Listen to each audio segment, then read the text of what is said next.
Daryl Yap hindi tatanggi sa perang ibibigay ng mga kalaban ng TVJ o ni Vico Soto. Sa isang serye ng mga screenshot na ibinahagi ng online media outlet na Fashion Police, inamin ni Direk Daryl Yap na hindi siya tatanggi kung bibigyan siya ng pera ng mga political rival ng pamilya Soto o ng TVJ kaugnay ng kanyang bagong pelikula tungkol kay Pepsi Paloma. Ayon sa isang screenshot na inilabas ng Fashion Police, sinabi ni Daryl na hindi niya ipagkakait ang pera kung ito ay ibibigay ng mga kalaban sa politika ni Pasig City Mayor Vico Soto, tulad ng mga disc-ayes, o ng mga kalaban sa negosyo ng TVJ, ang mga haloshos. Inulit ni Daryl na hindi ang mga disc-ayes o ang mga haloshos ang nag-produce ng kanyang pelikula. Ngunit iginiit niya na kung ang mga nasabing personalidad ay magpapakita ng interes sa kanyang pelikula at ituring itong kapaki-pakinabang sa kanilang interes, hindi siya magdadalawang isip na tanggapin ang tulong pinansyal. Wala akong pake sa mga drama nila.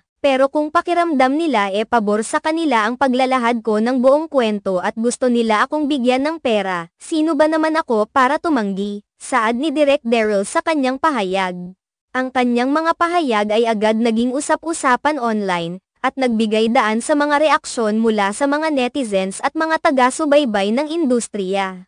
Ang pelikula ni Daryl, na tinatalakay ang buhay at pagkamatay ng aktres na si Pepsi Paloma, ay naging kontrobersyal, kaya't hindi nakaligtas sa mga mata ng mga kritiko at mga personalidad mula sa politika at negosyo. Sa kabila ng kanyang mga kontrobersyal na pahayag, ipinahayag ni Daryl na hindi siya apektado sa mga isyong bumabalot sa kanyang pelikula at ang kanyang layunin ay ipakita ang buong kwento ng buhay ni Pepsi Paloma. Bukod pa rito, ipinakita ni Daryl ang kanyang matatag na posisyon na hindi siya magpapaapekto sa mga personal na isyu na hindi naman siya direktang apektado.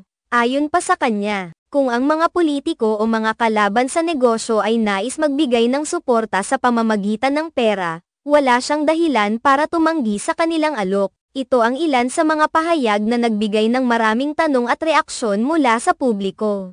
Habang ang ilan ay bumatikos sa kanyang mga sinabi, may mga ilan namang nagsasabing ito ay isang paraan lamang upang mapanatili ang pansin sa kanyang pelikula at maging kontrobersyal sa mata ng publiko. Samantala, may mga nagsasabi rin na ang mga ganitong pahayag ay isang hakbang upang makuha ang simpatsya ng mga tao at makakuha ng suporta sa mga darating na araw habang ang pelikula ni Daryl ay ipinapalabas. Ang kontrobersya na nag-ugat mula sa mga pahayag ni Daryl ay patuloy na sinusundan ng publiko.